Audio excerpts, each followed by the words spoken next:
Hello, this video will be a tutorial of how to run a hierarchical cluster analysis in R using a dataset of UFC fighters available for free on Kaggle.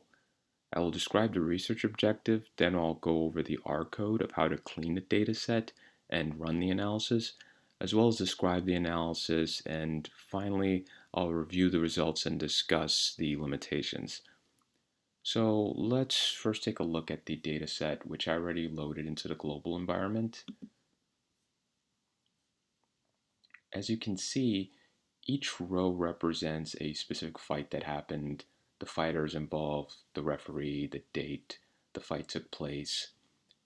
There's also information on the career statistics. B represents the blue corner fighter, and later in the dataset, R would represent the red corner fighter. There's also information on the specific attacks that were landed in that fight, like average body attacks landed by the blue corner fighter, clinch attacks, and so on. And you can see there's a lot of information. It's 145 variables. So the main research objective was to gauge or find out what similarities between fighters may exist using these data. For example, there are differences in the way certain fighters fight. There are some who are more proficient in wrestling, some more proficient in jiu-jitsu or striking. And also if you're already a fan of the sport, you're probably pretty good at gauging this without even looking or finding out some background information on the fighter just by watching their fights. This is another means to sort of group up these fighters and find similarities that doesn't necessarily replace, you know, being a fan and actually watching the fight. It just sort of complements or informs what you may already know. And in fact, if you're already knowledgeable of the sport, you can actually help inform and improve whatever analysis that you're trying to build. So specifically, the analysis I'll use is hierarchical cluster analysis. And what it does, what it's really good at is finding similarities and generating these clusters that we suspect we might have. So now I'll go and try and clean the data set or organize the data in a way that it will be easy or, you know, something that will, in a form that it will help run the model. So first thing I did was I just took a subset and I picked out the specific fields I'm most interested in. I'm trying to look at everything that was landed in the fight, the variety of striking, like body attacks, the submission attacks. And I did this also for the red corner fighter, so I only pulled out these fields. So let's run it. So the first part is just taking the subset of these fields that I'm interested in. Then next, well, before I run it, next thing I did was I adjusted some of the names. And then after that, I merged the data set. Let's run it from here. Then from after that, I decided to adjust the dates and I began to aggregate the data. There's some statistics that I needed to aggregate because they're specific to each fight. And so multiple fights may have happened. So I just take the mean of that. So I'll take a fighter's average body attacks landed or kicks landed or knee strikes landed. But for other fields, I'm more interested, like the career stats that I also looked at, like the number of submissions. I just take the latest one for that, and I'm pretty much running everything here. Then basically all this is just cleaning. I merged the data together. I'm running through this because this is the data cleaning portion, which is pretty involved, but it's needed. Then I'm just setting the row names to the fighters' names. Now for the analysis, I want to standardize right here. It makes each field more comparable because one field might be percentage based, other might be a count, like 1 through 50 or whatever. And this just sets each field on a comparable scale, and it pretty much helps the model. I just removed NAs. This I just did just to clean the data set. It's a habit of mine. And right here is, since there are tons of fighters, I'm only selecting about around 50 fighters that I just want to focus on, because it'll make the result explanation a little easier. So that portion might be pretty biased, so I tried not to be too biased, but obviously I'll pick fighters that are like watching more. So let me run it. Now we're getting all that code I ran right there was just cleaning the data set. Scaling was important, but that's none of that is the actual analysis or the algorithm I'll try to run. It's the actual algorithm. Funny enough, and anyone who plays around with data knows that most of the code you'll be running is cleaning the data set to run the complex algorithm that you have to go to grad school to figure out, to try and understand, or watch a bunch of YouTube vids or read a bunch of articles. It's 2 lines of code. So all this uh, intensive algorithm is done with these 2 lines of code. All this other stuff is cleaning, which could be done in Excel, but it just makes it a little bit more, makes the process faster. So the first step to hierarchical cluster analysis is to estimate the distances. Now, the distances, so what this does is that it'll take a pair of fighters and all the variables or fields that I placed into that data set that I chose, because I didn't select all of them. I only selected around 30 or so that I was most interested in. Now, what the distance will do is it will take a pair of fighters and look at the differences across those those variables that I selected, and from those differences, it'll do some calculation to pretty much estimate this distance between those 2 fighters. And the method I'm using is Euclidean. There are a number of other methods, and depending on what, it'll give you different results. But distance, you can think of another way of saying it is closeness or similarity between fighters. Now, that's just the first step. Now, the second step is to calculate the distance between the actual clusters that are formed. And the method I'm using is WARD. Again, there are different methods that you can use. It's a linkage method.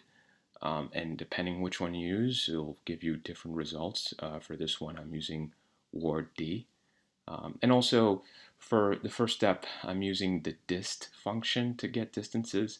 And the second step, I'm using hclust. There are other hierarchical cluster packages you can use in R that are available.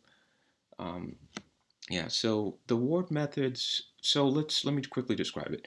It starts by throwing fighters into, let's just, 2 groups, and it starts merging these groups together. Now, as you would expect, the larger these groups get, the more the fighter within the group begins to differentiate or deviate. The Wolves method goes through different mergers, in a way. You can, mergers until it finds the group that brings down this increase in deviation the most. And that's the main takeaway is distance is the first step. Distance is distance between a pair of fighters, or now the second step is the distance between the actual clusters or group of fighters, the clustering of fighters. So let's run it. Now the final step is, now let's plot it, the dendrogram. So it's a mouse, you can't see it, but now let's just zoom in.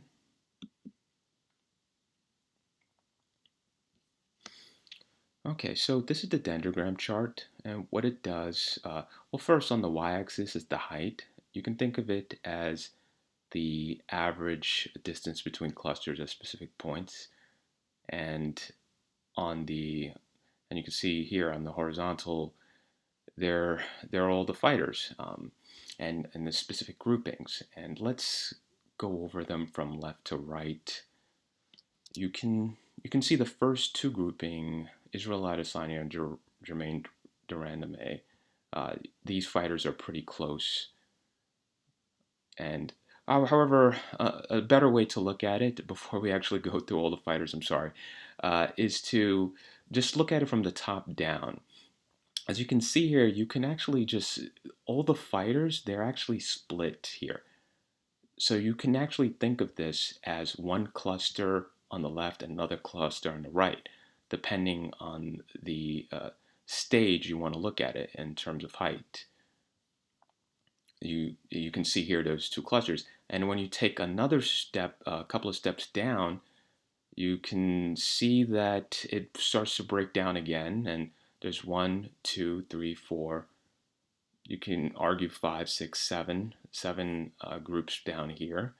Well, depending on where you want to actually make this cut. So every, like, let's say 10 here, if you just draw an imaginary line, you see 1, 2, 3. Depending if this 10 is over here, this will be a fourth. If not, this will break down too. But so basically, these are groupings of fighters that are similar to some extent, but as you go down, you could break it down further. And this dendrogram, these branches represent fighters that are pretty close. And when you get down to 2, these fighters are particularly close. But let's go over it from left to right. You can see Wei Li Zhang. You can see this is like one cluster or a cluster. These are mini clusters, and you can see they're nested within this bigger cluster right here, like Israel Adesanya and Jermaine Durandame. Uh, this model basically found them to be pretty close or similar, and they're nested within this larger cluster that includes Henry Cejudo, Dominic Cruz, and Wei Li Zhang. So as we look there, we can try and make sense of this a little bit.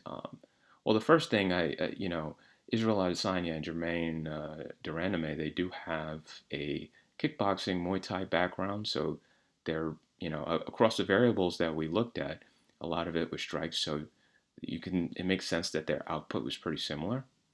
I don't want to review each and every fighter since I think I selected around 50, but let's quickly go down the list from left to right. You can see this another closely similar group is Paulo Costa and Jared Kononeer, and it's saying these fighters are pretty similar. Which honestly, that this would the first time I saw this, the first time I ran it, I was like, wow, this will actually make a good fight. Maybe you could use this analysis to book fights. But let's keep going down. Right here, what I found interesting was Yoel and Connor. It kind of grouped them up to be pretty similar, and they're part of a larger cluster, which included Alistair Overeem, Edson Barboza, Stephen Wonderboy Thompson. Yeah, and the thing is too, this isn't the perfect analysis. So right off the bat, you might say, well, Yoel and Connor, they don't have anything in common. Keep in mind, the only thing I'm looking at is like just the output in the fight. I'm not really looking at specific fields, and well, I'll kind of get to that when it comes to limitations. But if you see something strange, it doesn't necessarily. Uh, Sometimes the error is good. If you see something you feel like it shouldn't be, you can go back and look at it. But it's not the end of the world. And I did find it strange. But the funny thing is, a lot of people do talk about their gas tank, like Connor. Sometimes Yoel, like he's been known to take off rounds, and Connor as well. Like people just make fun of him gas tank. I don't know whether that's reflected in it, but I do pay attention to some of the commentary. But here we go. So let's move down to this like second half, this second bigger cluster. And also another important thing, the similarity between fighters in this dendrogram, it's it's not really based on if they're right next to each other. It's based on the height, as you can see here. So so fighters, as long as fighters are similar, just because a fighter, you might see one fighter next to another fighter, doesn't necessarily mean that they're close to each other. If I get to a good example, I think I see one down there, but let me just continue going down. And another interesting thing I saw was, I'm pretty biased, so let me just look up one of some of my favorite fighters, Khabib Nurmagomedov. I don't know why I just hesitated so much when I said that. I'm a huge fan of his, but he's in the same cluster as Kamaru Usman, and that sort of makes sense. They both have this wrestling background, and they're part of a larger cluster, including Colby Covington. And again, they're known as these high pressure wrestlers, and they are proficient strikers. They will strike, but high pressure is what they're known for. Like Luke Rockhold and Men Nunes they were found to be pretty similar. As we go down, Damian Maya and Nate Diaz were found in a similar cluster. And here's when I first saw this, I thought the model was actually trolling. It threw John Jones and Daniel Cormier into the same cluster. It's saying that they're similar fighters. Now, I guess, but their attributes are so different. And that's another thing. I don't measure attributes. So according to this model, doesn't exist. It's just looking at specific output variables that I included, like how many submissions did this person get, and compared to other fighters, how many knee strikes they throw. And John Jones, if you don't know, he throws a large variety in strikes, and Daniel Cormier doesn't so many wrestles, and his focus is more at closing the distance. So I found it interesting that they do these fighters together. But again, you can always try and improve the model. And yeah, so that was pretty much the main thing. But the one thing I did want to mention is that just because you see two fighters close here, like example, Damian Maya and Nate Diaz is in one cluster. They seem to be close to Tony Ferguson, but that doesn't necessarily mean that uh, they're part of this larger cluster here. But the distance, or they could still be very dissimilar. And don't just because they're close doesn't necessarily, just because they're close on the horizontal scale doesn't mean anything. You have to look at the actual height and how high this branch goes. That's just the main takeaway of reading the dendrogram. And yeah, but just to quickly discuss, there's some of the actual limitations of this. So the one main limitation is high dimensionality. There are around, I think I selected around 30 variables, and there are lots of issues when it comes to high dimensional data. By dimension I mean each variable that I looked at, like knee strikes, head kicks, I mean kicks, or clinches, and then I also looked at how many attacks did the fighter absorb. So I looked at a lot of variables. Now, some of these variables, you know, they may be somewhat redundant. They may be highly correlated. Uh, Another thing is, well, by dimensionality too, is it's easy to think about dimensions when they're about to, like, let's just say height and weight of fighters. Now, once you start adding dimension, it gets more and more difficult to visualize. And one of the issues, there are many issues, but one of the issues with high dimensionality is, did some of the variables that I threw in, or some of the dimensions, do they even make sense? So let's say I threw in color of their shorts in in a fight that a fighter wore. Does that, and I'm throwing it in there along with other variables like kicks. Does Now I'm estimating the distance differences in their color of their shorts versus how hard they kick. Does this model even make sense at this point? And so that's what you have to be. That's one of the issues with high dimensionality, but there are a lot more. Now, what was the point of this analysis? Like, what can this analysis actually do? It can do a few things. Now you have a good sense of some groupings. Uh, for example, it can be used to predict. Like for example, in these groupings, is there one grouping that is a little or not want to say better, but can get more wins than the other group of fighters. The second thing is, let's just say there's a fighter and you don't have much footage on them. You can probably use a model like this to look at a very similar fighter that you might have more footage. Let's say a tactic used is coaches might look at footage and to help train a fighter for a fight. And here, this might give you a sense of other fighters you can actually look at as well within that cluster. Also, maybe this correlates with the actual gym too. Like, that's another thing I could look at is, do these cluster of fighters, how does it relate to the actual gyms they train? Does, joining different training at a different training gym, does that make a difference at all? Also, like fighter pay is one. Does one cluster of fighters make more money than another cluster of fighters? And seeing how well this correlates is like one type of fighting style. Does that make sense? So there's a few ways you can actually look at this. So yeah, that was the main analysis. Let me know what you think of this video, and if you have any ideas, just let me know. Uh, Thank you,